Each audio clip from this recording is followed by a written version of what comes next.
Hello, everyone. Welcome back to another episode of your favorite Ravens YouTube channel and podcast, Talking Ravens all day, every day, with your host, Justin P., my MVP co-host, Miss Shannon Finch. I got special guests, my co-host from my other show, Keep the Same In, my guy, Mr. Maurice Savage JR. Finished that 20 minutes ago, so y'all can go check that out on YouTube. I'm going to upload the audio stuff later or tomorrow morning. This is episode 155 for the YouTube version, and for the audio version, season 2, episode 55. Uh, and right beneath the below in the description is our audio for those who can't watch live. And under that is myself, Shannon, and Maurice's platforms, and David, who unfortunately can't record tonight. He's not feeling well. Get well, big fella. We got Shannon, got some great topics as usual. This is gonna be our last show until great make it perfect for y'all. So, further than ado, by fact, Maurice, I'm gonna let you say. Go ahead, say whatever you want to say. Hey. All right, man. It's just a pleasure to be back on this show. You feel me? I love when I get my chance and my opportunities to be on here. I want many more so I can talk more about the Ravens and get some things fixed. Hopefully, they can catch this podcast and fix the things that we have concerns about. But I'm Maurice Savage Jr., also known as Fox Savage. You can catch me on my podcast every Wednesday night. They be talking one of the hottest podcasts in Baltimore, and I'm thankful for any supporters that we get.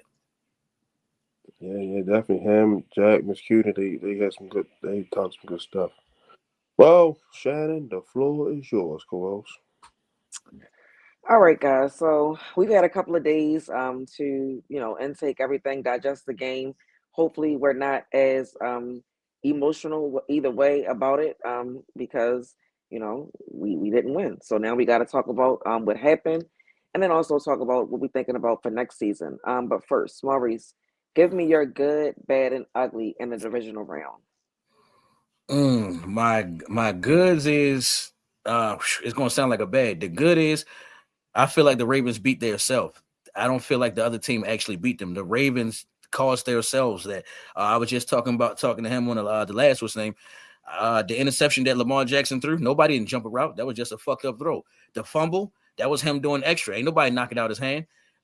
Even with Mark Andrews, I saw what Mark Andrews was trying to do. He don't have those type of moves. He was trying to shake and go around the corner. And when they did that, I mean, they knocked the ball out of his hand. I mean, then those drops that he had, he dropped those passes without no defenders there. The touchdown pass and a few passes downfield. And then, like I said, it was pretty much the Ravens beat themselves. And then, more importantly, Zay Flowers was hurt. And I feel like if he would have played, we would have won. But, and then, yeah, I think everything is the good is that we beat ourselves. And the bad is them damn turnovers. I mean, I know us Ravens fans, we love it that our team is going to be in it no matter what. But I know that's heartbreaking that we got to keep coming back from 3 turnovers, 2 turnovers, and shit. Like, I mean, let's just win a complete game. But yeah, that's what I got from it. What about your ugly? Oh, my ugly. The ugly was the fact that it was just those turnovers. I mean, that really was the reason why they lost the game. I literally said this to you before. Like, the Ravens lost this game. I can't say anything that this team did where I can say, work on this, work on that, work on. Niggas literally lost the game off them 3 turnovers. Okay. And Justin, what was your good, bad, and ugly in the divisional round? The good was overall, we offensively, like I said, miles of turnovers, we moved the ball and down the field and Bills. Like, no problem. Put up 20 plus points. Should have been a little bit more, doing for two and all that, but we moved the ball down the field. Like, Lamar had 250 yards passing, 2 touchdowns. Without his 2 top receivers. Bateman caught 1 touchdown and he got hurt. Then he drove down the field again with 88 yards with Steven Sims and all them guys on the field. No problem. Effortless. 4 touchdown and likely. The offensive line played well for the most part. Lamar didn't get sacked a whole lot. And then he opened up holes in the run game for Doug Henry and Justice Hill. And the defense, for the most part, played relatively well. The bad situational play calling, like when you get to the goal line, you don't just run the ball one time just because they stop and just say, fuck it, we're going to call a stupid ass pass. You get down among the set now, you have to pass from the 10-yard line, So definitely should have gave it to Derrick Henry all 3 times, and then they stop it, then you take your points. But situational play calling. Same thing with defense. Like, you try to find guys that they're going to attack, like Brandon Stevens and, Trey Davis White got a terrible pass interference call. Wasn't much you can do about that. But just situational play calling on both sides of the ball. My bad. Ugly, the turnover battles. That's always one of my favorite three keys of victory, ain't it, Shannon? Football.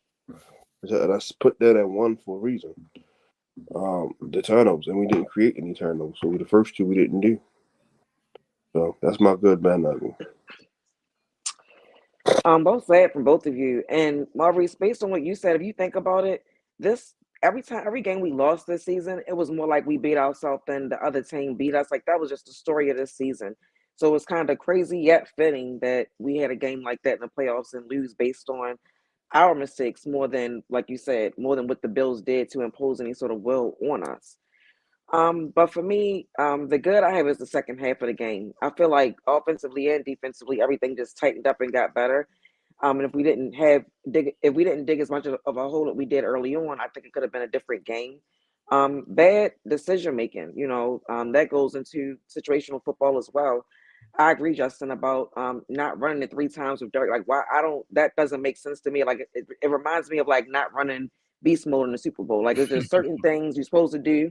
I don't understand that. I'll never understand that.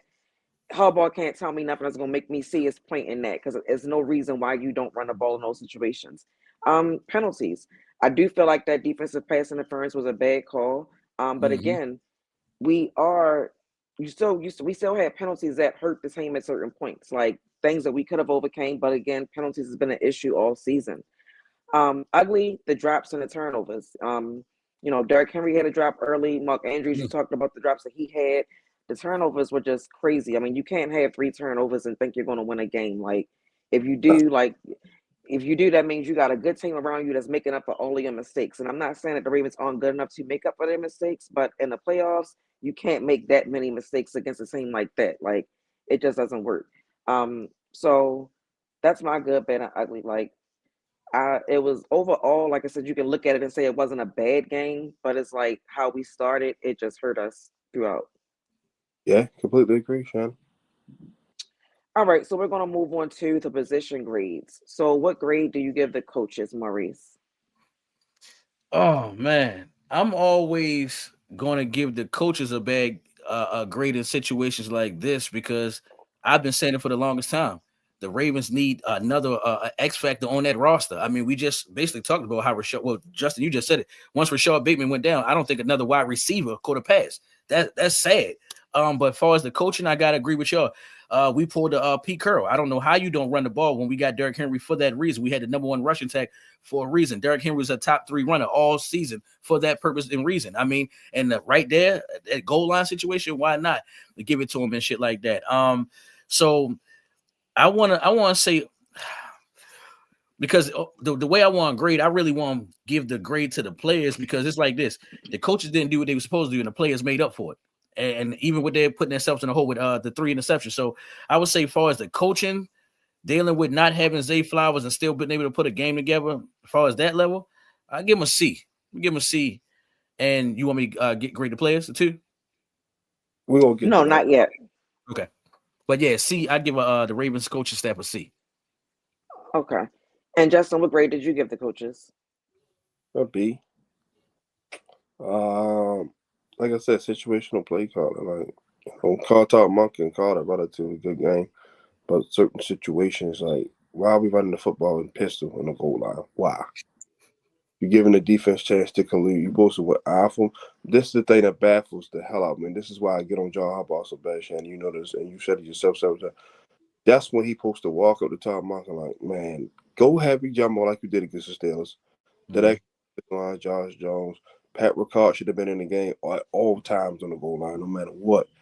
And just we only need a yard and a half, 2 yards at the most. When you got 500 pounds right in your backfield. So why are we running pistol? Go, but go with that heavy set like you've been doing. So and then defensively, like I said, overall not bad, but we did get gashed on the run a little bit too much for my life. That's what we was good for. I'm surprised the Bills was getting rushing yards like that. I know it was cold, so I knew we had to run the ball, but we got kind of ran on. I didn't really like that. And like I said, in the 2-point conversion, I felt like the first one should just took one. That way the game was tied. and you give your defense a chance. Because Josh Allen drove and got a field goal. Yes, it's possible, but the way how the defense was playing at that point, I think I like our chances. But if he do drive and get a field goal, you just salute him because they just wanted the game. But don't put it all on one or two situations. So that's what I think. Okay. And I give him a B minus for the same reasons that you guys mentioned. All I'll add to that is that you don't have a running back like Derrick Henry at backfield and not use him in those situations. And we're going to talk about, coaching in a little bit more. But I totally agree with what you said, Justin, about John Harbaugh. Like, in those moments, you have to step up and say something, like, because it doesn't make sense. Like I said, there's nothing that he could say that would make me be like, okay, I can see that point. Like that, in those situations, that didn't make sense. And I'm not going to say that it cost us the game, but it didn't help us win the game. So I give them a B minus. All right, Maurice, what grade did you give Lamar? Lamar. Hmm. I'm gonna be fair. I'm gonna be fair. Besides those two turnovers, I gotta give him a B. I'm gonna just stick with being solid because I think he did enough for you to lose a game, but he also did enough for you to win the game and get back into the game. That's why I say Lamar Jackson the best player in the league. So for me, I'm giving him a straight B. And Justin, what grade did you give Lamar? I'm B as well. Same as that reasons. I don't want to sound like a tape recorder. In the turnovers, normally in the years past, he probably would have been a little shell shocked and probably played timid. He still was balling. Like I said, the last drive, only receiver that most people probably knew was only Isaiah Likely on the field. Drove us down, threw the touchdown, and potentially tie the game. So for that, B. And I gave him a B minus. The minus comes in for the fumble and the interception. You guys talked about the talent of Lamar, but I just feel like also with playing football, any sport really, you got to know when to do certain things and when not to do certain things. I feel like the fumble that didn't have to happen. Like sometimes you just got to know when to take the sack, when to just accept it for what it is. That was just him trying to do too much. I heard somebody make the point that he kind of had the same type of play like that against the Bengals and it was successful. So they were just saying like you got to take the good with the bad with Lamar, and I'm hearing that, but I don't agree with that in the playoffs because this is a one-time chance. Like you can't afford mistakes like that. So he caused the fumble when he could have just took the sack. Maurice, you talked about with the interception. I think that was on Lamar. I don't think that was any sort of miscommunication issues. I don't know what he saw in that situation, but I think that was on him. So for that reason, he gets a minus, the minus to the B. But I do feel like in the second half, he let us. Like he didn't flinch. He didn't seem deflated. Even with the early mistakes, he still was leading us to, trying to come back and win a game. And I can appreciate that. And, Lamar just finished his seventh year. Some of this is just a part of the maturation process. Like we come accustomed to seeing guys come into sports and win early, and then you start to think that everybody should just win because other guys are doing it. I think that this season with Lamar, we've been able to see a maturation in him as a quarterback and as a leader of this team. So, hopefully with the mistakes that he made this year, he knows not to do certain things next year and beyond. And it's unfortunate, but it's a part of the process. So, but I'll just give Lamar a B minus.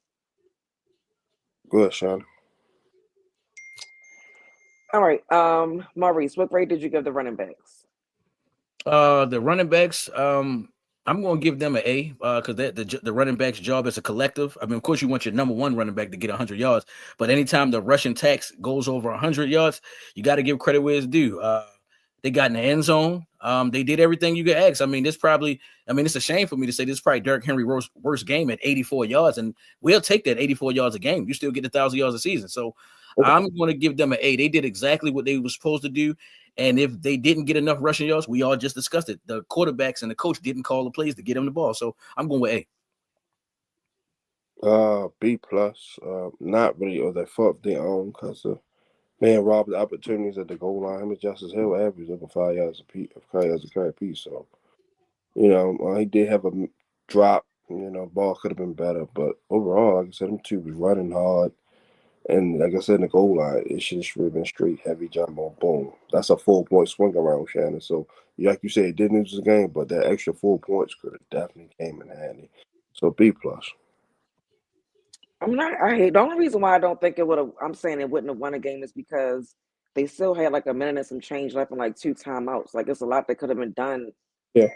And at the end, like I don't know, it's a lot that got to go into it, but I give the running backs a B for everything you guys just said, and I just feel like the Bills they did a really good job with limiting the run early, but I can appreciate the Ravens for not getting away from the run. In previous years, they might have just started running the ball like you saw last year when you got your running backs only having 6 attempts.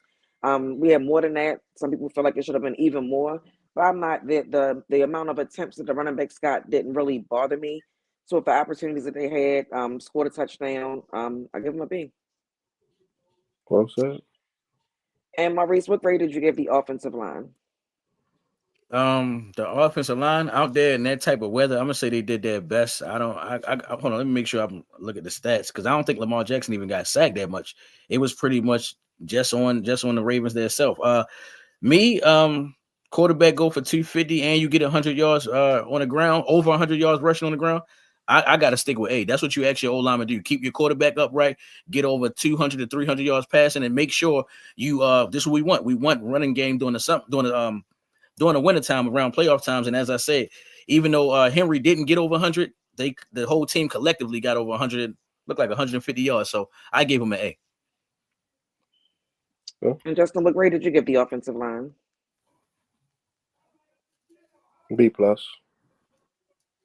B plus. Like I said, it wasn't a bunch of sacks, but they gave up a few pressures and a few of those stupid penalties.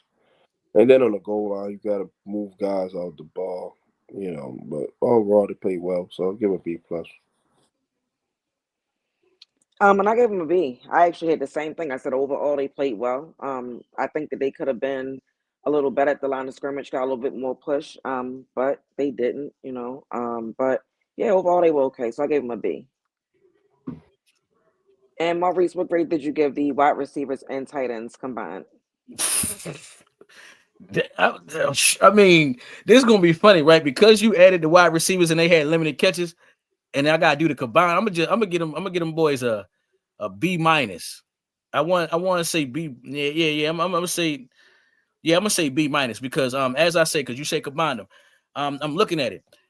The rest of the wide receivers on the team didn't have any catches. After Rashad Bateman had 4, I think I'm looking at it right now. Everybody else had 1 or 0.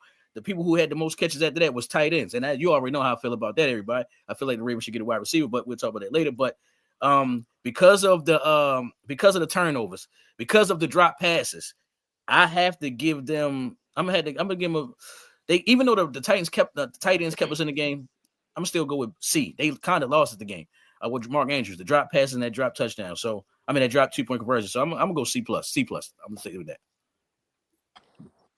And Justin, what grade did you give the wide receivers and tight ends? B plus.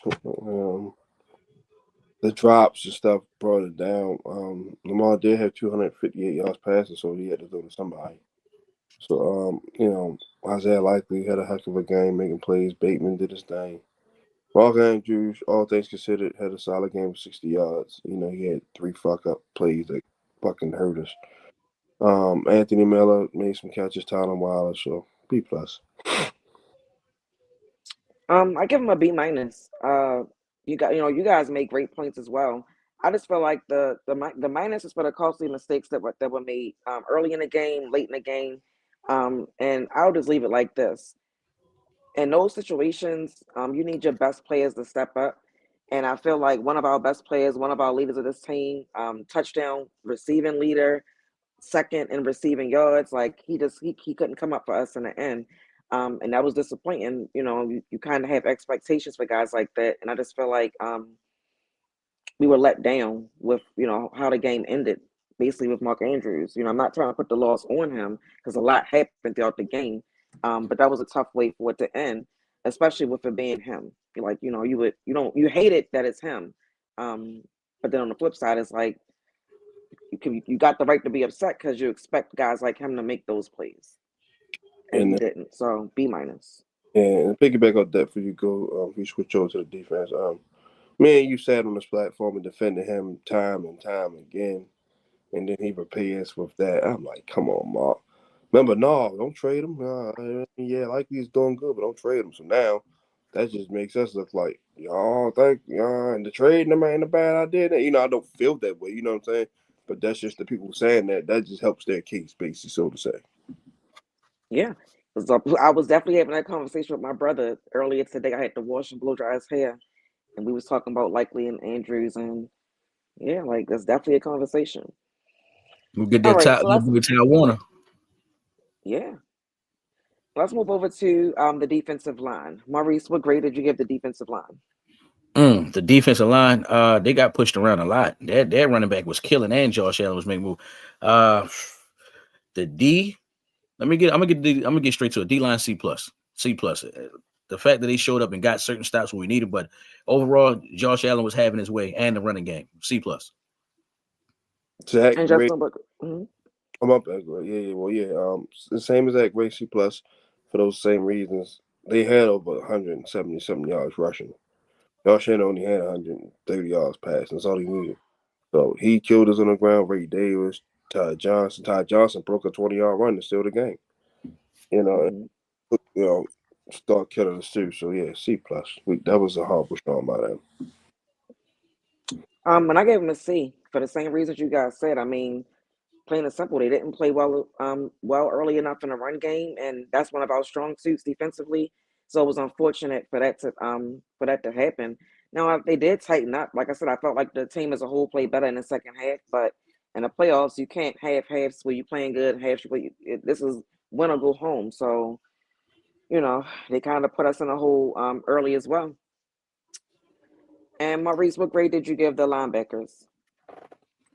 The linebackers, I'm linebackers. I'm gonna give them a B. Linebackers, I'm gonna give them B. Nothing really stuck out to me in the game. I know all of us. We were just pretty much waiting on the defense to get a huge stop, or just let Lamar do what he got to do. So I'm gonna just say with B. They were just out there playing. I ain't seen nothing that stuck out to me as far as linebacker wise. So I'm gonna say B. And Justin, what grade did you give the linebackers? A B. Only because they was the one cleaning up the tackles, but you're a part of that too. You gotta get off blocks, make tackles. It was only Roquan and Tavis Robinson, really making tackles in the linebacker core. So that's a problem for me. So B. And I gave him a C. And for the same reasons as the D line, throughout this whole year, we were giving them credit for, positive things in the run game and things that were happening up front. So when things don't look right, you're going to have to take some of that blame as well. So I give them a C. Right. And Maurice, what grade do you give the DBs combined, safeties and cornerbacks? Now me, I'm basing this off being a DB. I'm gonna give him an A. I'm looking at it. Anytime you can keep wide receivers out the end zone, A. Anytime you can keep wide receivers under 100 yards, A. And then when I'm looking at it, only like 5 wide receivers had catches. He was splitting the ball up between running backs and tight ends. I mean, they shut it the fuck down. The only thing was missing was no interceptions. I'm going with A. And Justin, what grade did you give the DBs? And let's stay this for far. So I knew that was coming. He's a defensive. And as soon as you said that, I said his mouth watered on that one. Uh, they get an A. I believe it or not. Cause he just basically broke it down while I almost like a tape recorder. Nobody. Amari Cooper didn't really do much. Khalil Shakir only had a few little catches, but nothing crazy. Um, and the pass interference call was BS. That's we were strapping them guys up for the most part. So for that they get an A. It just was missing a turnover. That's all. I agree with everything you guys said, but I'm giving them a B. For the reason that you just said, Justin, that they didn't get any turnovers, but the fact that you didn't allow any touchdowns, that gives you a high grade as well. But I just wish that we could have did more. And we're going to get into like, what steps the Ravens need to take to win in the playoffs. But part of that to me is not getting turnovers defensively, and that doesn't only fall on the DBs, but when passes are coming your way, you can knock them down. You can also try to catch the ball too. So that's the only reason why it's a B. But I think they had a great day. I mean, I only gave them a B because they didn't get any interceptions. Only I'm gonna say this, Shannon, before you want. It's cut. Maurice can tell you to play the corner, even though it was eons ago. In the snow, if you break on a route wrong, Rush your ass. oh, your referee might be putting his hands up. So I feel you, but in that weather, it's kind of hard, to take chances like that because you're footing. Okay, Maurice, and what grade did you give special teams? They didn't contribute at all to the game. I'm going to give them a A participation C+. And Justin, what grade did you get special teams? I'm a B because Steven Sims did have a pretty decent return, so I'll give him a B for that. I have B as well. I don't. I remember the return. Justin Tucker didn't, cost us the game. But it was one of their better showings. Put it that way. Special teams has been an issue all season. I didn't look at that game and come away from it thinking special teams was an issue of, why we didn't win. But can they be better in different areas, particularly in the return game? Absolutely. I've been Mm. saying that all season. Yeah, you have. You definitely have been beating on the door with that one. All right, so let's get into our topics for this evening.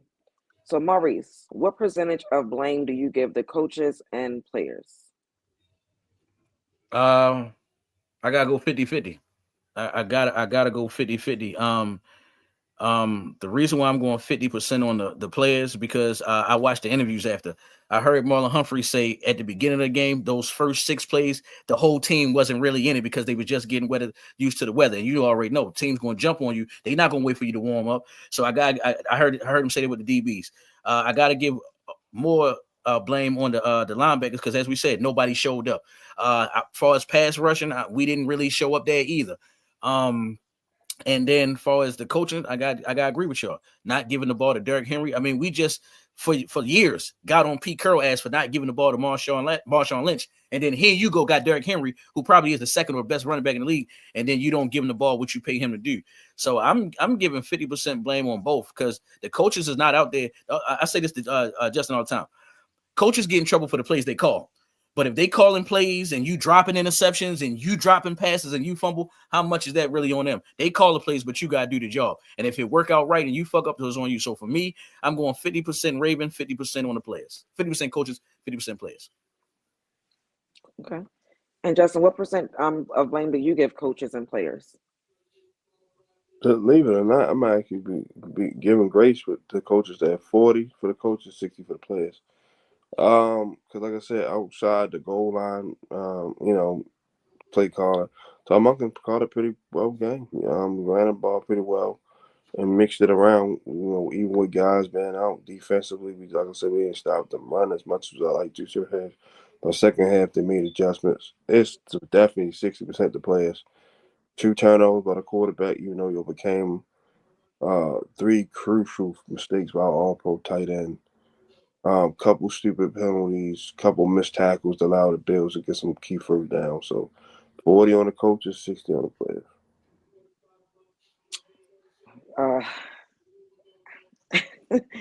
All right. Well, I'm giving 15% of blame to the coaches, Damn. and I'm gonna tell you why. Good. Defense. I feel like the defense waited until the second half to adjust. You have to figure out ways to adjust in game, series to series. That's for offense and defense. Like you can't just wait till halftime all the time. Again, Yeah. this is the playoffs. Yeah. Offensively, it just seems like sometimes we don't have any counter moves in a moment. Like when they stop the run, like sometimes it's okay to get creative and do different things. And sometimes I think when they do, like let's say you line a Derrick Henry out for a pass and he drops it, you might not go back to something that creative again because you feel like the play might not be made because he just dropped the ball. But sometimes you still got to mix it up and do different things because what you holding back for? Go as deep in your bag as you need to at this point. Like I'm sure it's things that they worked on that they didn't even show this year that they could have done against the Bills that would have been new to them to like catch them off guard. And I don't feel like we did too much of that offensively. But I feel like when you look at the offense overall, if we didn't score, turnover. So that goes to show you that they were moving the ball fine up and down the field. Like the coaches were calling enough good plays for you guys to get up and down the field for you guys to score. If you didn't have the turnovers, it would be a different type. Might be having a different conversation altogether. Um, and then like with John Harbaugh, I feel like we talked about this earlier. At certain points, you got to step in. So overall, I don't think they called a bad game. But when you see situational football, why the hell is Derrick Henry? Why are you not running the ball with Derrick Henry? Like we have a jumbo package that we ran in recent weeks against other teams that like what I don't understand that line of thinking. So like you said, maybe if Todd Monken was down on the field, it could be different. But I don't care. You got a headphone. I'm sure you can talk to him. Tell him, like, what are you doing? Run the ball. So being a head coach, that ultimately falls on John Harbaugh. But I think overall they did a good job. They had a good game plan. The guys just really did a horrible job executing and making mistakes early, so it cost them. So for that, I give them 15%. And then you move over to the players, and I'm giving them 85% because Maurice, like you said, a coach can call a play, but if you go ahead and you drop the ball or you fumble the ball, that's not on the coach. Like that doesn't mean it was a bad play. Like you didn't execute the play. And I feel like it was a lot of that in this game. The coaches can't account for Lamar fumbling and throwing an interception. The coaches can't account for Mark Andrews fumbling the ball. And to me, those were the biggest mistakes in the game that really put us in a hole early. For the past 2 weeks, I've been saying, when we talked about who's the X factor offensively, I said Lamar. And people might not have liked that I was saying that. But I'm saying I was saying it because if he's playing bad and making mistakes like he did on Sunday, we're not going to win a game. Like 9 times out of 10, you're not going to win a game. You look all throughout these playoffs, every quarterback that had multiple turnovers in games, they didn't win a game. Like you're not going to win games like that. Now you might, if it's a battle and you guys are going back and forth and this team is making mistakes and you make it, that might be a different conversation. But when a team you're playing against is not making any mistakes and you're making all the mistakes, that's going to hurt you. So for me, that's why I'm giving the players, more of the percentage of the blame because they're the ones that got to execute. And I'm not blaming it just on Lamar. It's a lot of people collectively. We just talked about the linebackers. You know what I mean? But being a quarterback, fair or unfair, they get all the praise and all the blame. And that's part of the reason why he kept being my X factor because we need him to play well and play smart in the playoffs. And I just felt like, the guys didn't do a good job of doing that. You look at Josh Allen and Jalen Hurts this weekend. You can talk about their stats all you want, but they didn't cost their teams. They didn't make any mistakes. I say that that's a mistake-free football. Yeah, so that's part of Lamar's like maturation process, and this is just learning when to be Lamar and when to not be Lamar. Like sometimes it's okay to be a game manager if that's what the game is calling for. We've seen Patrick Mahomes have to do it. Tom Brady's had to do it. Like of the first third of his career. Who? Tom Brady. And even when he was winning, like even when he was winning, you can think about playoff runs they've had where he didn't always play good. Please, the last time the Chiefs and the Eagles in the Super Bowl against Patrick Mahomes didn't have a good game. So it's like as long as you're not making costly mistakes and you have a bad, like you could probably still win a game. So we just need Lamar to just figure out a good balance of being him, but also playing smart. So 15 coaches, 85 players. Okay. All right. So the next topic, Maurice, what do you think it will take for the Ravens to get over the hump? You just gave me an answer. Number one, special teams. Every time the Ravens won the Super Bowl, they had good special teams. That's right there. A second thing that we need. Now, you see how you just named all those quarterbacks, Shannon?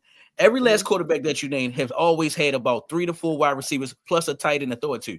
When the Ravens have won a Super Bowl, they had 3 wide receivers, 2 tight ends to pass it to, and a running back. We already know Ed Dixon, Dennis Pitta, Jacoby Jones, Anquan Bolden, and Torrey Smith. And what I'm saying is the Lamar Jackson experiment, and I'm not saying his experiment, but I'm saying that running experiment is over with. Let's do how we did with Flacco. Run the ball and get these balls to these wide receivers and get more help. Like, I'm tired of saying this, and I said this before in the show. Like, when Isaiah Likely scored his touchdown, Lamar Jackson was in the backfield for almost 15 seconds. We already know wide receivers need to get off the ball. Wide receivers need to get open. And then you already saw when Rashard Bateman went down, who the hell is Anthony Miller? Who the hell is Tylen Wallace? Guys that ain't do shit all year. And I looked up the stats personally. Every single team that has been successful in history, they have had 3 wide receivers with at least 30 to 40 catches on the season. Just wide receivers. I didn't get the tight ends. On our team, Derrick Henry got more catches than every wide receiver on our team that's not named Rashard Bateman or fucking Zay Flowers. He had 19 catches. Like, you can't do that shit. And you already know when I asked this Ravens fan this the other day, and they didn't make no sense. I said, when you play against the Ravens on offense, who's on your board? Derrick Henry, Lamar Jackson, and both of those tight ends and Zay Flowers. Maybe Rashard Bateman. After that, nobody else on your board. So what I do is I'm going double team likely. I'm going double team Mark Andrews. And Zay Flowers is a good wide receiver, but he not Devontae Adams yet. So you can still put a guy like Derek Stingley on him and shit like that. Now what's up? And we already know Rashard Bateman not consistent. We already know Nelson Aguilar don't do shit. So we don't even have a slot receiver. And everybody keep on wanting to say this, yo, likely is our slot guy. This, that, and good. Yo, he's really a tight end. He's just good as shit. He's a hybrid. Let's call it what it is. He's not a wide receiver. So I would just say get another wide receiver, somebody like a DeAndre Hopkins that's not going to cost you much, but be consistent. I'm talking about be like, I promise that, and I don't want to be too long. Yo, I feel like if we had old ass Derek Mason on our team, the Ravens would win a Super Bowl because Lamar Jackson would have somebody comfortable to throw it to, throw it over the top to Zay, and throw it to Rashard here, there, and all that, and then you still got your tight ends. I just think Lamar needs a security blanket that he can go to on third downs all the time, or somebody he can go to on them short plays where he's not always concentrating on Mark Andrews. I feel like we need a better pass rusher. I mean, Zandenborg, that dude off the New England, he finally got 12 sacks. Boy, been in the league 12 years. He finally got double digits. We need a better pass rusher. Odafe is not. I've been waiting for you, Justin. I've been waiting for Odafe to do something. Hasn't become the second coming to Terrell Suggs yet. I'm used to at the linebacker. We been having multiple guys like that. After Quan went down, we was trash back there. I feel like we need another corner because everybody getting old. I don't know how long Marlon Humphreys got. And wide receiver, special teams. We definitely need that, and some corners. And I think we could be back in business and all that, because as we all discussed, the Ravens be losing these games. So yeah, I just say special teams, wide receiver, and some corners, and pass rush.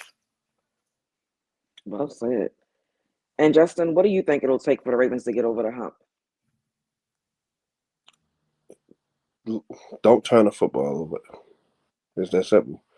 I want Joe Flacco, 2012 run, no interceptions, no fumbles. So we gotta have something like that. Definitely increase the offensive line because like Patrick McCarthy sucks ass so fucking bad. It ain't funny. That's why Tyler Linderbaugh always be, we got to help him out every single play. So that leaves problems. And tighten up that offensive line, get strengthen that guard position. And Fale did good, but his fat ass need to lose some weight where he can still stand in front of guys. Seriously, when you 300 pounds, guy, you got the strength. But then if a guy can just swim around you because you ain't fast enough, that's a problem too. So you need to come down to like 330, 340. He'll be more agile and nimble. Definitely lock up Ronnie Stanley. People can feel how they want. I don't want Lamar's safety in the hands of a rookie left tackle that's going to be damn near picked at the end of the first, damn near second round pick. Sometimes you get lucky, but I just don't want to put Lamar's safety in our season in the hands of a rookie left tackle. Right tackle's a little different, but yeah, at least resign Ronnie for 1 or 2 years, and you can find somebody, later on the draft. And yeah, but right now we need Ronnie back for sure. Like Maurice said, remember, you've been said this. We need that trusted target, that third guy. I kept saying, remember, you wanted me and you both Shannon banged on the table for DeAndre Hopkins. We like Deontay Johnson. Like, okay, cool, but what? Guy like that DeAndre Hopkins, that would have been our version of Anquan Bolton. That guy might not be as lightning fast, but he ain't gonna drop nothing. And he's gonna sit down in his zone, beat man coverage, bully guys. We missing that prototypical big body X receiver. We got to get him, whether it's trade for Metcalf, whatever. We got ball Mike Evans for 2 years. Like you make it happen. Like because we did. Like, and then it helps you in the red zone. Because then you don't got to just go to Likely and Andrew. You can go to that big body receiver. So edge rusher. No, you say you called him Van Ginkel. I'm laughing at you, Van Noy. Yeah, Van Noy, 12.5 sacks. The likelihood of that happening again is very, very slim. Daffy Oway, he did have 10 sacks, but he got to be more consistent in big time moments, like you said. Get the sacks and stuff when we need them, not just when we up or when we got a lead and stuff like that. Get them when it's 3rd and 10. We need the ball back. We now 7. That's what Suggs and those guys did. They got big plays when we needed them the most, not when the pressure not on you. Definitely corner. Brandon Stevens can go play for the Giants, the Panthers, the Winnipeg, Calgary, whoever. I don't give a shit. Just get them on my team. Definitely draft a corner too. As much as I like a Darius Washington, I don't want to put all the eggs on him just yet. Because we seen guys have a good showing, good half a showing. Then when they get the full-time start with film on them, Mm. it was easy. I'm not saying that will happen to him, but y'all get what I'm saying. Every time we single got praised a little too soon, then he up there full-time and don't go according to plan. So still have him in that fool, but I still think we should draft for free safety as well. So yeah, that's it. And and Todd Monk can stay off the beer so he can actually run the football. My man. Yeah, you guys had a lot of good stuff and very, very detailed. And Justin, what you said about the wide receivers, those are actually the type of wide receivers I like, big body wide receivers. Like I just feel like we talked about our wide receiver and tight end core this year probably being one of the best that we've ever had as a collective. And I still feel like it can improve. And adding a wide receiver like that just changes what you can do offensively because it's a different target. And we've talked about like them putting likely in that situation. But like you said, Maurice, he's a hybrid. He's not a wide receiver, but he can line up like that. But why not go get that wide receiver and then still have, utilize likely and Andrews or whoever might be on the roster at that point in different ways. Um, but my answer to getting over the hump is a little bit more general than what you guys did, and you guys gave great explanations and what we need and who we need as far as the players are concerned. I think that the biggest hurdle right now was the mental aspect. You even heard Lamar talk about him being antsy and things like that in previous years. So you know that it was something he was dealing with. I always used to say he need to get the jitterbugs out of his stomach. So hearing him say that he was antsy, I'm like, okay, what I felt like I was saying and how I thought, I wasn't far off with me saying get the jitterbugs out. Because offensively, I feel like a lot of guys be pressing. When you think about the fact that, like Mark Andrews has never had a touchdown in the playoffs, can you believe that? Like it don't Wow, even I didn't sound know right. that. Yeah. It don't even sound right saying it, right? But it's true. Like he's never had a touchdown in the playoffs. And he's our best player offensively. Like if you outside of Lamar and now you adding Derrick Henry, but before Derrick, like that was our guy. It's crazy when you think about that. But in the playoffs, you gotta play fearless. So I feel like they gotta get over a mental hump. Over the last 7 years, during this John Harbaugh Lamar era, during the playoffs, we've had 15 turnovers as opposed to our opponents having two. So Mm. when we Mm. talk about why they might stop running the ball, like, and it might be because of mistakes being made. It changes the plays that we can call when you're put in bad situations, when you're putting the other team in a position where they can score. Now you're trying to play catch up the whole game because of the mistakes that you made. And I also feel like, excuse me, hang on. Also feel like with that goes into the defense. Where the game records? Where the playmakers at? I just talked about that with the DBs. Like in the previous John Harbaugh era with the other players that we had, and you all know who they were, we won Super Bowls, we were creating turnovers. We might not have had the best defenses in the world. Like I seen someone try to debate me this week, and I was like, I'm not even going to debate you. We can agree to disagree because I feel like those weren't even the best Ravens defenses ever. Maybe 2011, but during that whole time, we've had tougher defenses than what we saw even when we won the Super Bowl. So to Yeah. make it seem like that they were soft, like they weren't soft. They knew they were smart players. They knew what to do. They knew how to make plays. They knew how to make winning plays. And right now, that's what this Ravens crew need to learn how to do, how to make winning plays in the playoffs. And like I said with Lamar, it's like be Lamar, but play smart. Defensively, maybe to get more play, maybe to get more turnovers, we need better players defensively. We always talk about having a bunch of C's and no A. Maybe it's time we go out there and get a player. You know what I mean? And it's not to disrespect anybody that's been on the team, but it's a facade when you think about leading the league in sacks last year. Oh, Second, I guess we finished second this year. And you still look at our team and think, we know us watching it weekly, like pass rush is still an issue. I don't care how many you say you got. A lot of that's probably just scheme. It's not a defensive coordinator saying go be you. Like there are certain guys you can just they let them line up here, there, everywhere, and they can be disruptive wherever they are. The Ravens don't have a guy like that. We haven't had a guy like that, and we've been looking for a guy like that since Terrell Suggs left the building. You know yeah. what I mean? So, when it to me, it's a lot that goes into getting over the hump mentally, getting better players.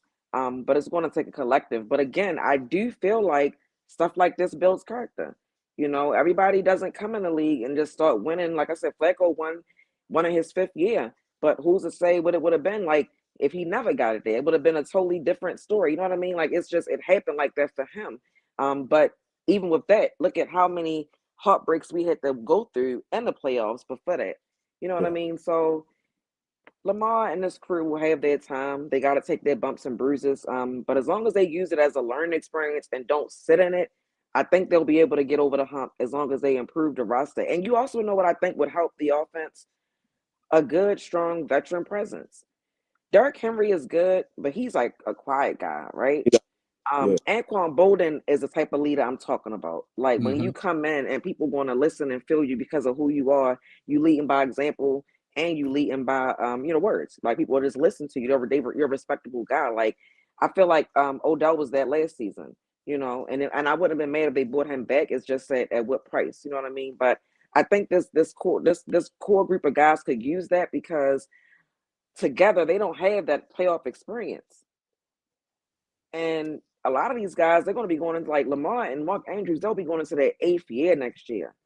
Marlon Humphrey is what, 10? Like, these are our vets, but they still could use a little bit more leadership because in these situations, they don't have the experience. So I think it's a lot that can go into them getting over the hump. I think eventually they will. And it's unfortunate that it couldn't happen this year. I wanted to add one more thing, and you probably did say it. I never say this because he Mm-hmm. be getting on my ass about the numbers. I want the Mm-hmm. Ravens stop being cheap for once and spend big on somebody. Go grab if you can pay I'm just saying pay a Max Crosby as you can, or like how you said, go pay a DK Metcalf. I mean, do this shit for one time. I mean, shockers, bring something here. I believe every team in the NFL has done that before, made a big free agent splash. I just want us to do it one time. Seriously, one time where we could be excited about the season and shit like that. But I just wanted to add that. Well, we I just did agree.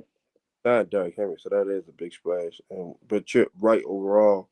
We've done it more on the defensive side than the offensive side. We'll go pay a big time safety, corner, whatever, but receivers or something like that. We're like, oh, nah, we're going, So I'm with you on that one. And like, because at the end of the day, you win the Super Bowl, you worry about that caps. You see what Les Snead said? He said if you had to do it all over again, he'd do it again with no problem with the picks and all that stuff like that. Yeah, you got to think they only had one bad year. They still Mm-hmm. one, so they're still competing. No, yeah. So yeah. So like I said, that Super Bowl window don't stay open. I wouldn't mind them trying to make a trade for DK. Like I That's like what I him was going to coming out. say. Yeah, That's like what That's I what I like was him going to coming say. out the I like him coming out the draft anyway. So that's my when I talk about the type of receiver I like, that's what I picture. Like a guy built like that. And I think he could benefit the team. you know why we How ain't long, him. how long he got with Seahawks? He got like 2 more years on his deal, but Mike Oh wow. makes not want to trade him to us. Yeah, I think he just was here. But you know why we ain't draft him, Shannon? Real quick, it was 2 reasons. The first one, of course, Lamar Hollywood buddy. That's obvious. The second one, a lot of people that flies over a lot of people's head. The ghost of Rashad Perriman kind of hurt his chances with us, right? Mm.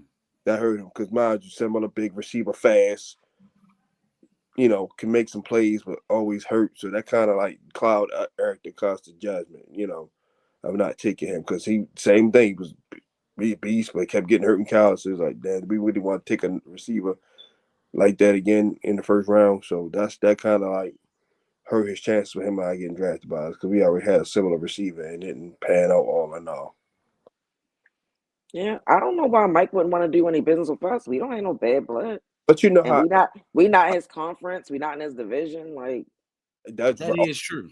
but he might look at it like, damn, I should be y'all head coach. He might feel that in his heart behind closed doors. I'm just saying behind closed doors. Not some guys probably felt why like, would he think that he was going oh, Harbaugh gave him an opportunity. What the hell are you gonna take his job for? Like, I got you a promotion. Go go. You a head coach over there. Like what no, That's the I'm crazy. hell? like I say, you never. It just. I'm not saying that's his mind, but it could be one of those things. Like, I'm not. That better not be his mindset. That man gave you a goddamn job. How you gonna be? What you want them to fight? What But that will don't be make dope. sense. That would be dope to get DK. That would be really dope. Yes. Yeah, because we don't know like how like is he happy? Is they happy? Are they trying to go in a new direction? Like he might want to get traded. They might want to trade him. They might want to get some assets. And I was going to add. I would be open to that. I was going to add this. The reason why I brought up DK is because he has been struggling the past couple of years, and we see his attitude problems on the field. And what's that dude? What's his name? Juju or Higba, whatever his name is. Yo, Jackson Smith and Jigba. yeah, I can't say them clear. But anyway, you feel me? Yo went off. Yo had 90-something catches and 1,000 yards, like 9 touchdowns, and we already knew Tyler, huh? They said they might phase him up, but I'm gonna give y'all a trade proposal. Right now, he say, "All right, I give y'all DK, give me Mark Andrews." I'm packing Mark Andrews bags, and mind you, I defended him to tooth and nail. But right now, I'm like, look, Mark, I appreciate you. You know, you're gonna be an all-time regular, come back. But look, I feel like with Isaiah like and Cole on, we can replace and get a third and tight end. But DK, yeah, I'm making that trade right off the break. It can be straight up. It don't gotta be no picks involved, however they want to do it. But yeah, I'm taking that. How about you, Shannon? I think I would take it. Yeah, I'm sorry. I love them all to death, but you know, I'm definitely taking it because the guy Ty Warner is in the draft, and even though he was like in the top 5 for Heisman, he gonna be I don't gone. think. He gonna be gone by the time. I because there's a lot of teams that got good tight ends. You feel me? And I figured that he'll probably go all the way down. I know the Rams need a tight end, but we'll talk about that later. But yeah, I'm making that trade ASAP. Yeah, well, that trade is a good segue into the next topic. Mark Andrews. Maurice, did you have an issue with Mark Andrews ducking the media after the game and the next day? All right, I got something I want to add. I'm gonna send y'all this video too. I want to send it to you, Shannon. Before I answer that, do y'all think Lamar Jackson could have threw that ball better? Because some people saying if the ball wasn't tossed on his hip and tossed in front of him, he would have caught it. I just want to ask you that before I give my answer. No. My answer is no, and I didn't Okay. even think about the pass until I kept seeing everybody else trying to make the pass a thing. Okay. That didn't even come to my mind when I watched it live. I'm gonna say, everybody that brought that dumb shit to me, I just stared at him. I answer it because what the fuck only thing he could do was walk it to his chest like that. I'm like, y'all want to critique Lamar that bad that y'all just finding blatant dumb shit to say? Mm-hmm. Like I said, you want to eat us for the turnovers all day, every day? That is perfectly fine. But come on, now, and I said, now we just getting ridiculous now. All right. Well, to answer the question, I play sports, and my coach would have gotten my ass if I'm scoring a game winning touchdown, getting the game winning picks, and talking to everybody. But then when I lose the game, getting burnt, I ain't talking to nobody. So I gotta say this, Mark Andrews, if you would have made that catch, it would have been a talk of the town. They would have been calling you one of the greatest, still putting you in the conversation. Who's the better out of you and Travis Kelce and shit like that? So I mean, answer the questions when you win the game and have the same type of sportsmanship when you lose the game. I mean, the only thing I can think of, and I got to do a reach how what he did with the coaching thing, I showed it to him. Yo, the Ravens have ran that play 3 times to Mark Andrews, and he ain't never catch it. And he did it. I would have twice against it. One time against the Steelers, one time against the Bay, and he never. So I can see why he probably like, God damn, the game on the line, I can't catch shit. I mean, I give John Harbaugh some credit. He did say if it wasn't for Mark Andrews, we wouldn't have got down the field, which is true. But when it counted, this like 3 times the shit happened. So I would just say this, like because I'm a sports player. If you're gonna talk all that shit when you win, you got to have the same charisma and respect when you lose. All they would have asked you is what you would have thrown, blah blah. You would have just said you dropped the pass. You're not the first or the last person that's going to drop a game-winning touchdown pass or a game-tying field goal. I mean, a 2-point conversion, whatever. So just answer the questions, bro. Because if we would have won, you'd have been answering everything. So yeah, that's my answer. And Justin, how did you feel about Mark Andrews ducking the media? It was soft, and I hate to say that, but because it's like, bro, own up to it. That's simple. You made a mistake, own up to it. Because let Lamar would have said, chose out, did a quarterback or not. We got to stop trying to position everything because the position they play. They both paid millions.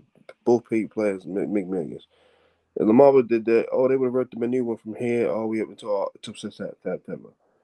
So no, you answer it. Hey, I came up short, big moment. See, Lamar ate the turnovers. Lamar crucified himself while defending him. Feel me? So teammates shouldn't have to catch bullets for you, man. Yeah, you gotta stand up. The death threats and all that just definitely was uncalled for. We know that. Anybody human brain knew that was just shouldn't have went that far. But even still, get up there, face the music like a man. I made some mistakes. I put us in bad positions. It's that simple. And go on about your business. But that was kind of soft to me. For sure. I'm so glad we agree. I thought I was going to be the bad guy today. And I say that because Everybody who I've seen talk about this is like making him out to be some sort of victim, and I'm like, am I cold-hearted that I'm looking? You ain't no victim, man. Like, okay, you dropped it. You ain't like you said. He's not the first. You ain't gonna be the last. Like, I didn't understand all of that. My thing is this: Beast Mode is known for saying, "I'm here so I don't get fined," right? Because he didn't want to talk to the media. He ain't want to, but he had to. When Cam Newton was losing and going through everything and how he acted after losing in the Super Bowl, he didn't get a pass for his behavior. Mm. Like Mark Andrews is one of our best players. He should be a leader on the team. You can't do that. Last year, Zay Flowers, as a rookie, fumbled the ball in the AFC Championship game, and he stood tall after the game and answered the questions that were asked. You made a mistake. You dropped the ball. It was an error. Like, nobody's going to beat you up or shoot you in that moment. Even if you shed tears while you were talking, people would have respected that a little bit more. Well, they would have respected it more because you still stood tall and did what you had to do. Your teammates had your back. If you guys remember a couple of years ago when the Bengals got put out the playoffs, I don't know I forgot what player it was that made the mistake. Oh, And Joe, everybody was blaming him. And the his teammates stood right by his side the whole time and wouldn't even let the media play with him to like try to blame him for them losing a game. Your teammates would have covered you. So for you to do that, I think it's kind of messed up. When Cundiff missed the kick, when Lee Evans dropped the ball, they showed up. They showed up. They talked to the media. I'm gonna give you grace. I'm gonna say you didn't want to talk in that moment. Maybe after the game you was too emotional, your mind, you just wasn't there. Okay, I might give you that, right? But the next day, when everybody cleaned out their lockers and you know that's the last time for you to talk to the media, you couldn't even gather yourself at that point to muster it up and just say whatever. You don't get a pass for that. I don't have no respect for it. I don't like it. Um, and and that's why people are having these conversations today about whether or not he should be traded, because that was a talk on the radio as well. What should the Mm. Ravens do with Mark Andrews? The reality of it is, we're not saying trade you because you dropped a pass, but it's more of a character flaw when you do stuff like that. Because you mentioned it, Justin. If Lamar decided to say, "I'm not talking to the media," that would not go over well. So we not giving Mark Andrews no pass. Nobody should be wishing death on that man or any other athlete for that matter. But let's not act like this is the end of the world and he's some victim. Just own up to it. Own up to what happened. So I just don't appreciate that he was able to, and then you released a statement, what, yesterday, or was it today? Everybody liked the statement. Everybody was, he oh, pat did him on that his back. because he saw the heat he was catching us. So I'm just gonna keep But running I'm out. just like, when I read it, I was like, man, that's why I said maybe I'm just being too tough because I didn't even care when I Oh, read that. sometimes you gotta call a spade a spade. Yeah, Man, like it didn't not been, make sense. it's just being real. He just did that to save face because he realized his ass was getting. He was catching heat for. All you had to do is go up there. I let my team down. Those plays I normally make. Next time in a position, I'll make them. Walk That's off. all he had to say. That what you just That's said. it. These are plays I normally make. I made a mistake. There you go. That's simple. You So didn't, you didn't have to give my lifetime story. You didn't have to do that. Just could have said that and walked off. yeah. So we all agree, and I'm glad because I ain't want to have to battle with y'all tonight about no Mark Uh, Andrews. I told you, if we move him, I would not be mad at this point. Honestly, I swear I wouldn't. All right. So the next two topics are going to be more or less about the future, right? So we're moving on to we putting this game behind us. Great season, Ravens. Thank you for all of it. Wish you would have won, but it is what it is. So, John Harbaugh is entering the last year of his contract. Should he get extended? Maurice? I'm going to say for me, yes, because I don't see no potential coaches out there. I think the one coach who I did like, Aaron Glenn, he's going to the Jets, and I like Pete Carroll. And I just saw the thing. I think I sent it to you, Justin. I sent it to my homeboy, Pete Carroll, going to the Raiders. So I mean, I don't trust no other guy right now in the NFL that I see far as like a offensive coordinator or a defensive coordinator who can take over this Ravens bunch who've been together for a long, long time. I mean, even though we got some vets, they some young vets that have been together for each other for a long time. And I think that's all they know is John Harbaugh. And, John Harbaugh adapted and became the Ravens way. And you would have to get a coach that fit that whole thing. So, I mean, unless it's somebody in college that's doing pretty good, and I don't think nobody leaving from college right now, but I mean, let John do what he do. I mean, he give me Mike Tomlin vibes. He keeps the Ravens. Yeah, we won, judge him about the mistakes and this, that, and the third, but he keeps the Ravens in it every year as long as he got healthy players. And he keeps us competing. He has us tuned in. Like I like him. I don't have no problem with him. I mean, yeah, like I said, I have the little complaints that you guys have, but other than that, man, he perfect to me. I wouldn't have it no other way unless it was Mike Tomlin. So for me, extend that man until he can't do it no more. And Justin, what do you think? Should we extend John Harbaugh? No. I'll tell you why no. Maurice, everything you say is true, but that's how you get stuck in complacency because you live because of the Mike Tomlin, much great as he is, the Steelers should be having an uncomfortable conversation with him. You know me, you speak very highly of him, but the facts are the facts. We'll start with him. He didn't win a playoff game in 8 years. We can't go off the fact he won the Super Bowl his second year in the season or more. That shit has been came and gone. Same with us. 2012 was came and gone. And like you said, it's not all on him, but sometimes the message gets stale. And like I said, overall, I do like him. But if you're still him, complacency is going to set, and then you wonder why certain things have changed. We're going to be sitting here in 3 years, same old song, same old this, same old that. And it's like, you will keep changing coordinators. You're gonna do this. You're gonna swap quarterbacks out. It's like, but the constant still remain the same. Oh, because you're afraid to take a hit. When Brian Billick got removed, nobody knew who the hell John Harbaugh was. We all knew his brother because he played here, and You're right. had to promote him to help him even get a chance. He gave him the DB job to help increase his chances. Like it's always somebody that can take over the job. Like I said, this team is talented enough, especially with Lamar. Somebody will, like Ben Shannon said last somebody will take this job in a heartbeat, a qualified person. We're not going to get coaching a goddamn D3 team.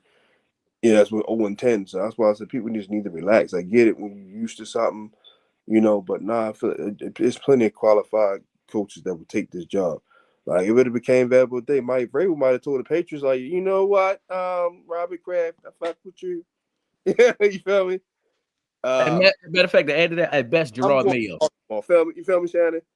Like it's plenty of quality guys. Like I said, I not like Hobbs overall, but it's like at some point you just gonna keep having the same conversation. So I say for that, no. I guess I So gotta who do break you? this tie. Okay, go ahead. Yeah, break the tie. Go ahead. Um, I agree with Maurice. I feel Okay. like I do. I feel like give him a 2 year extension. That means you got 3 more years with him. That'll give him 20 years on the years of being with the Ravens. I feel like at this moment you have no reason to not extend him. Since he signed his last extension, we've been to the AFC Championship. We Yeah. just lost in the divisional round by 2 points. Um, and even with all the mistakes, like we still could have won that game. John Harbaugh has not lost this team. Like we watch different teams and you see a whole lot of things going on. I don't feel like John Harbaugh loses this team. I feel like these guys go out every week and still want to play and win for him. You can look around the league at different teams and tell that their culture is all effed up. Look at the reports that came out about the daggone Dolphins. You know what I mean? Like, and you didn't hear that stuff until after the season was over with. You're not going to hear nothing like that about a John Harbaugh led team because you're going to see guys sitting on the sideline. Then we as fans are going to be saying, well, what's going on? We going to know that person is in the doghouse because they didn't did something that ain't sitting right with John Harbaugh. You got to have some sort of discipline in your culture and your organization. That's kind of the knock with Mike Tomlin for me, because how many times we got to watch you have these guys who just act out like it happens so many times with him. It's not no one guy thing, and they always seem to be wide receivers. So if we want to give you credit for certain things, we're gonna have to give you blame for other things, and that's just where it falls at. I don't feel like John Harbaugh has done anything to lose his job, to not be extended. And nobody wants to play on a coach or play on a 1 year deal. So we'd be a fool to think that John Harbaugh wouldn't want to be extended. I think a fair extension is a 2 year deal. Lamar still has 3 years left on his deal. We don't know if or when if he's going to get an extension or not. But we could close this whole chapter maybe at one time if you want to be frank about it.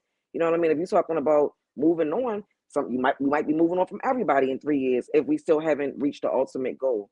So I just feel like extending him hurts nothing. A 2 year deal gives him 3 more years with the Ravens, 20 years overall. He hasn't done anything to not deserve it. Like I said, since signing it, you know what we've done. And I don't feel like we're going to fall off unless we get hit with a whole bunch of injuries. So Right. why would you not extend him? This is my only little thing. Like I said, overall, he's definitely an amazing coach. But like you said about he do get the doghouse thing can be tricky, a little too tricky. It's good, but sometimes it can hurt. It's like when Derrick Henry fumbled against Pittsburgh. he's talking about the game, Justice Hill, and getting blown up in pass protection. I get you want to hold everybody accountable. I do. I respect it. Nobody's bigger than that, but you don't do that to a guy of his caliber. If you try to, that can help you win the football game. If you want to punish him during the week or something like that, or sit him out for like maybe a few plays and talk to him, but don't just have him out for damn near the whole quarter because you want to feel But you like know why you have to do that sometimes with all players? Because if you don't do it with him, then other guys are gonna be looking at you sideways when you try to do it to them. I And I totally grant, I get it. I get it of saying because of the totally caliber player you are, but it's like they said Bill Belichick would still cuss Tom Brady ass out yeah if yeah he yeah. needed to. So I'm like, so I'm saying cuss you out, doghouse, whatever. That's a part of being a coach. Like I don't. That's not a knock to me. That's you doing your job. Listen, sir, and what you said was. I'm not saying you don't say nothing to him and go bring a mistake. I said you can get in his ass, but like if Tom Brady throw a pick, Belichick gonna cuss his ass up, but he ain't not gonna say, Matt Castle, come on, man, play the rest of this drive. You know what I'm Shit, saying? Bill That, Belichick was ready to move on from Tom Brady before Robert Kraft was ready to move on from Tom Brady. Yeah, Like, Jimmy I don't. Garoppolo, brother. Yeah, he wanted G. I mean, I don't think. I don't. I think that if Bill Belichick needed to, like he did Malcolm Butler, who we was all like, why the hell he ain't playing? How do you sit your best corner in a Super Bowl? yeah, Like, I just feel like whatever Malcolm Butler did, it didn't sit right with Bill Belichick. we'll leave that And I alone. don't. Yeah, I never knew what he did, but I'm just saying I'm, whatever it was, right? So, and that was that not the best corner? at So I'm that time, just saying this because you're just because I'm right. So just because you're the best player or at that position, or that doesn't mean that any coach can't say, no, man, like for whatever you done. And I'm not saying because Derrick Henry get a turnover, he shouldn't get back in a game. Because that's not even my like when I think about Doug House, I be thinking about something else that happened outside of football. Like you ain't playing because you done did something, not Like necessarily Dante because you Johnson fumbled. shit. Yeah, like you know what I mean. Like I don't know if it's just because somebody might fumble the ball that they might be like, "Oh, you're not getting back in." But I'm sure we can look at it and find proof of that. But for me, it's just deeper than football stuff. I'm just saying oh overall, yeah, like you I know, like I talk about like the temperament of players, like all of that. like what I say, all that. I can't disagree that he's family first. You're gonna care about the players' family and all that, and that definitely. But this is just a certain things. He can't be like I get you want your coordinators to do their job, but sometimes you gotta be the grit. You gotta say, look, man, if you gotta blitz, if you gotta play man, play man coverage. You gotta run the ball. You got this. You got sometimes you have to do. If you can fire Cam or your best friend, which was gutsy, and that's probably one of the gutsiest things we did. And after week 12, you can walk up to Tom Monk and say, run the fucking ball 3 straight times on the goal line. But this is my little nugget, and then you can proceed, Shannon. But remember, if it's fair and unfair, however you want to take it, that's perfectly fine. This is just me getting something on my chest.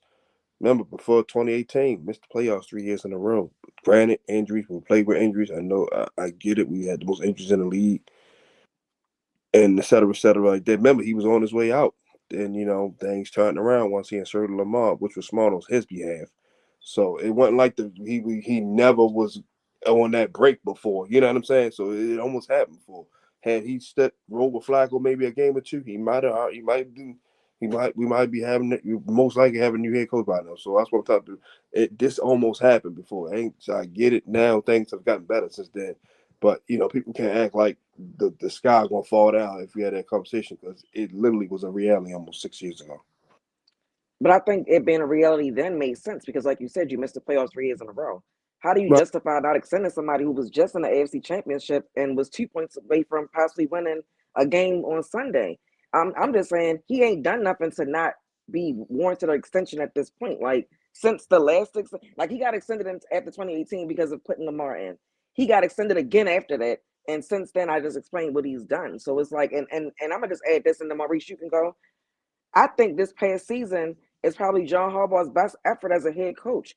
I'll say With all the adversity that we had to face, being down 0-2, having to I, switch out your offensive line, linebackers, cornerbacks, safeties.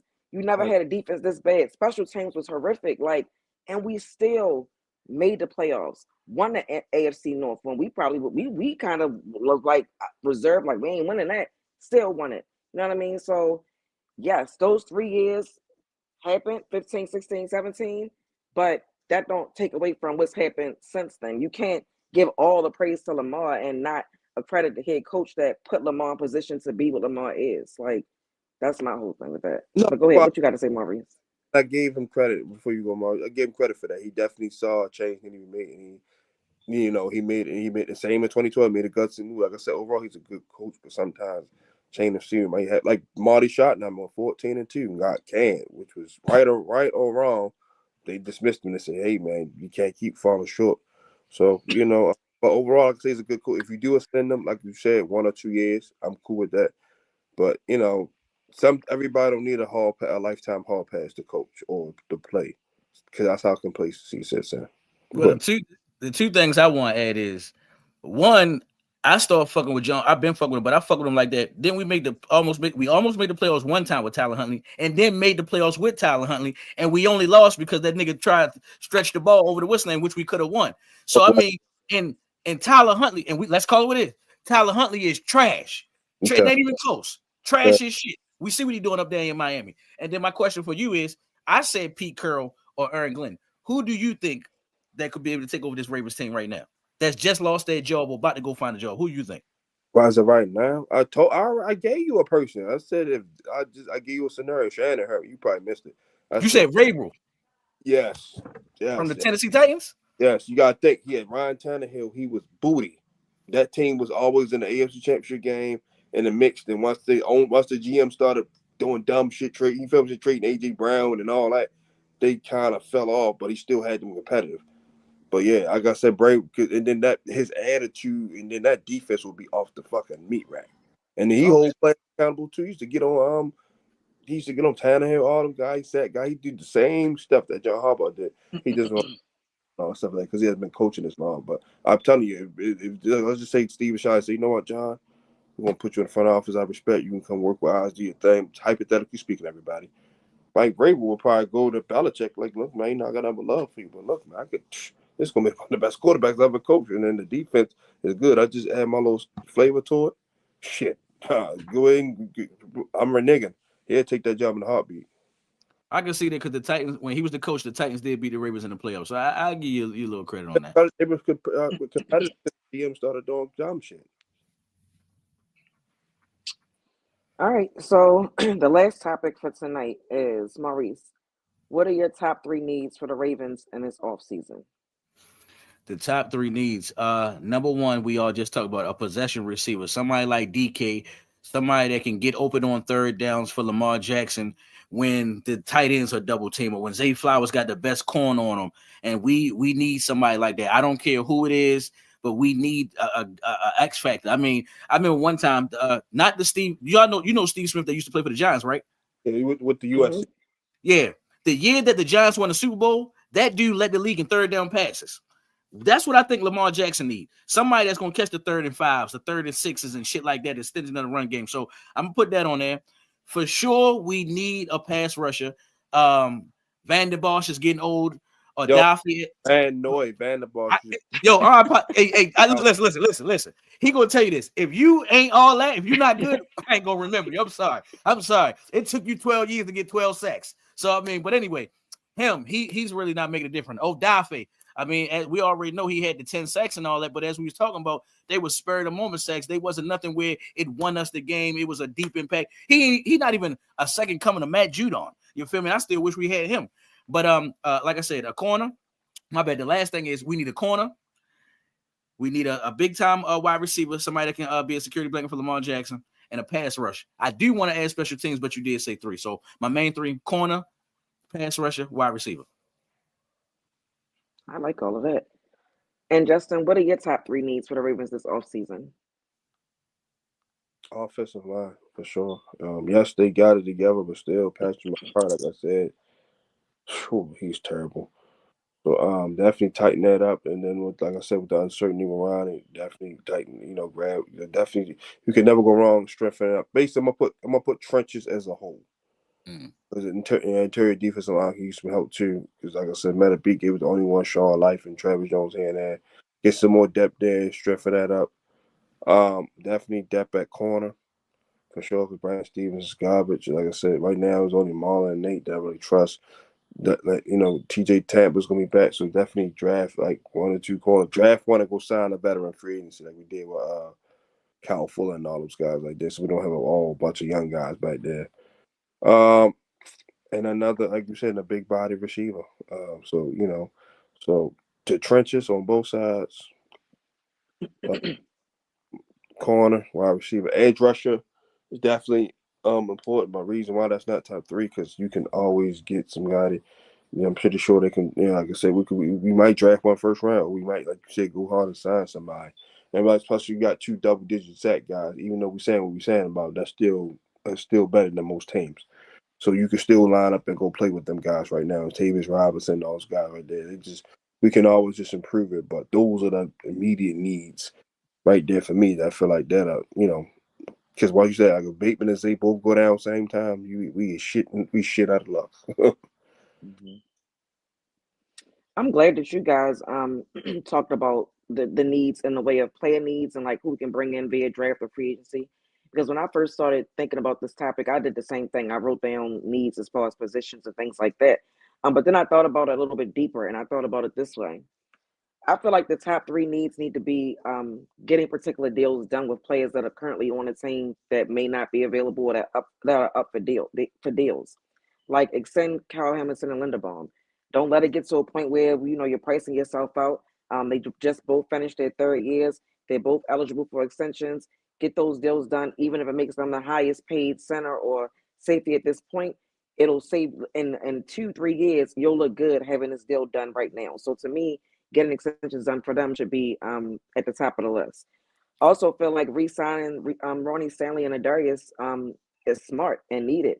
Like you said, Justin, you don't want to lose him, and then you're looking to a rookie left tackle to protect Lamar. Bring him back, sign him for a year or two, something that's team friendly deal, but don't just let him walk out for nothing with no immediately plan. Like that's a very important position on offensive line. Adarius Washington, like you said, you don't want to throw too much at him because you don't know what the future is going to hold. But I feel like he showed enough potential where I wouldn't want to lose him, and then he goes somewhere else and becomes something. So if you can offer him a deal that he's willing to accept, team friendly, like I said, I don't see it being anything that the Ravens can't afford. It's not like he's, like I don't see why they couldn't re-sign him. Can't So lead I the feel league, like, huh? did. Hmm? And I said he didn't price himself out like lead the league in picks like Gino did. It was top two, like something like that. Where it just Yeah. And I also feel like re-signing Pat Ricard could be something oh they should think to God, do unless they are planning to draft a fullback. They might not want to, because I think we've already paid. This might be his third contract at this point. If we do extend him, we'll give him another contract. So I think re-signing those guys are important. And then lastly, you got to make a decision on Mark Andrews and Likely. Both of them will be free agents after this season. In 2026, they'll be free agents. Do you offer an extension to both? Do you offer an extension to one? Do you look to trade one and get a player or draft pick in exchange? I just feel like it's a lot that goes into the current players that we have. So for me, priority is getting Kyle Hamilton and Linderbaum together, re-signing important guys like Ronnie Stanley and Adarius. And you got to make a decision with Mark Andrews and Likely because we can't lose them for nothing. And I don't see them paying top dollar for both. I don't see them franchise tagging either one. So I think that this offseason, you're going to see a move made either way. So that's why that DK Metcalf, like possibility hypothetical, it makes sense to me because I don't know what Seattle's their tight end is still Fant, right? Is that still their tight end is? yeah, No offense, yeah. So yeah, do you not think that getting Mark Andrews is an upgrade at that position for them? yeah, You know what I mean? So I don't envy Eric DeCosta with all the decisions that he got to make, but I love the things that you guys said as far as players that we need because we definitely need a big body wide receiver. We definitely need a pass rusher. Cornerback is definitely a need. I had offensive guard down as a need. So what you guys said was great as well. and to say this, sometimes you gotta cut off your finger, say your hand. Much as we love Mark, we love Todd Heap just as much, right? Just Yeah. as Mark has probably done a little bit more, whatever, because better quarterback play, et cetera, et cetera. But you see, we did. Todd, we love you, man. Probably gonna be at that time greatest tight end, Ravens tight end. We're gonna pick Dixon, feel me? It might gotta be one of those things. Like sometimes you gotta do that, and then likely he's younger. It'd be crazy let him walk, and he's younger. Like come on, you trade Andrews, let him pick where he want to go. I, Hmm. you know what I'm And saying? Going where we can get some because you can get some impactful shit stuff for him right now versus you wait and then 2 years later all we get is a 6th round pick. Feel me? Right. and I was saying, like, hurry up and make a deal and do something before we lose Lamar Jackson. Let's not act like this guy don't ain't got the right to leave anytime he want. I mean, 8 years being here, playoffs damn near every year, giving it all that he can, doing his best and all that. dealing with his homeboy Marquise Hollywood Brown, complaining about not getting the ball and doing all this type of shit. Different running backs, as you talked about, different coordinators. So I mean, we need to hurry up and make these moves fast because these younger quarterbacks are getting good. I mean, I ain't gonna lie. If I'm Lamar Jackson, I'm feeling some type of way about Jaden Daniels. I'm feeling some type of way about Joe Burrow, second year in the league, nigga going to the Super Bowl. Patrick Mahomes went to the Super Bowl, second year in the league, and he's the young guy in that caliber on that shit. And I don't want CJ Stroud to pass this dude. He on the way. So I'm just saying, let's hurry up and win the Super Bowl or something real quick. Seriously. I'm gonna count Lamar got to stop making mistakes too. No, you right. And it's another quarterback that went through the same similar situation. Y'all should already know who this person is because he's on Saturday Night Live. Brothers, Peyton Manning. Was the same Eli. Machine. Fuck Eli right now. We talking Peyton. This is a turnover machine. The playoffs, great regular season numbers, MVP, turnover machine. Remember the Jets shut him out. Shannon, remember 41-0. So I remember that shit. Yeah, but yep. So I'm saying, yeah, all of us been watching football long enough. But that's even more reason why people need to understand that Lamar's not going to get a pass. Yeah. You know what I mean? That's my issue of people who act like you can't say nothing about Lamar. You know what I mean? Like you can't be a 3-time All-Pro, a possibly 3-time MVP, and think that people aren't going to have expectations for you. The reason why you have expectations for Peyton Manning is because he was so great in the regular season, and you're like, what the hell? Why are you not doing that in the playoffs? Then on the flip side, you look at Aaron Rodgers, he gets clowned because he won early, then won all these MVPs and never went back, so then he's dragged for that. So it's kind of like a catch-22 either way. But I'm just like with Lamar, people got to stop being so sensitive because you mentioned Peyton Manning. To me, that's my GOAT. That's my favorite quarterback ever. I know the battles I had to fight with people with what they said about him. So that's why I be getting mad at people that want to defend Lamar because I'm like, y'all didn't give Peyton Manning the same grace. You don't give the same grace to Aaron Rodgers. So I don't know why y'all acting for a pass with Lamar Jackson.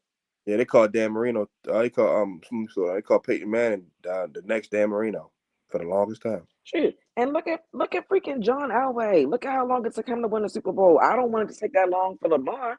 Oh, you know why John Elway gets passes? Because he went, even though they were getting their ass kicked, that he still went to 3 first. No, I'm not even saying that he get a pass. I'm just saying, look how long it took him to actually win. Okay, he had to helicopter his body. Like, yeah, he was 40 years old, I think, when they won them 2 back-to-back. Yeah, for sure. And the only reason why I give Lamar a pass on this is because let Lamar would have had a Marvin Harrison, a Reggie Wayne, a Torrey Holder, one of these top wide receivers. He would have a Super Bowl already, but he doing this shit. I mean, let's call it what it is. Zay Flowers is the best wide receiver he ever had. As far as drafted wise? I mean, who is the best wide receiver you say Lamar Jackson ever had? And we talking about they putting up Pro Bowl numbers, 100 catches, 1,000 yards, and shit like that. I was gonna say Zay Flowers. That's it. If you want to be technically honest, it's Marquise Brown. I know it ain't gonna sit right, but if you look at the numbers, Marquise Brown. Yeah, but the reason why I was saying that nigga was dropping too many passes. I'm talking about consistent wide receiver. At the same time, the boy numbers got better 8 years with Lamar. I know he ducked and all, they fell out, but I'm talking from a strictly number standpoint, it's Marquise Brown. Yeah, but look, that's still even making my point. Marquise Brown is the best wide receiver Lamar Jackson ever had. And what the fuck is he doing now? He about to win a Super Bowl probably with the Chiefs. Yeah. Shannon, is that Shannon? Oh, that was it. That was the last topic. Oh, yeah, we had to make it count because we're going to be chilling for practically basically 2 months because the combine and all that. I don't really get Shannon don't really get too hyped about that because this is Olympic underwear because in the day it's not really bad football because guys I am looking forward to seeing Shador and them know. I want to see how they bail it out. Shador and Kane. Yeah, you saw the little trailer with them going at it? Mm-hmm. That shit was fire. Talk about generational and legendary and all of that. Yeah. All I'm going to say is this. Y'all know my bias towards this because I'm a diehard Canes fan. All I'm going to say is my man Cam Ward ain't get the shit beat out of him in the bowl game. I'm just saying. My man put up. He didn't finish the game for he put up numbers, but he ain't get his ass kicked in the bowl game. I'm gonna just leave it at that. Oh, the same one they was mad at because he broke a record and then didn't want to play no more. Fuck it, I ain't mad at him. Fuck it, we couldn't stop them motherfuckers no way. I ain't mad at him. Cam, you all right with me, Sean? Yeah, it should be fun.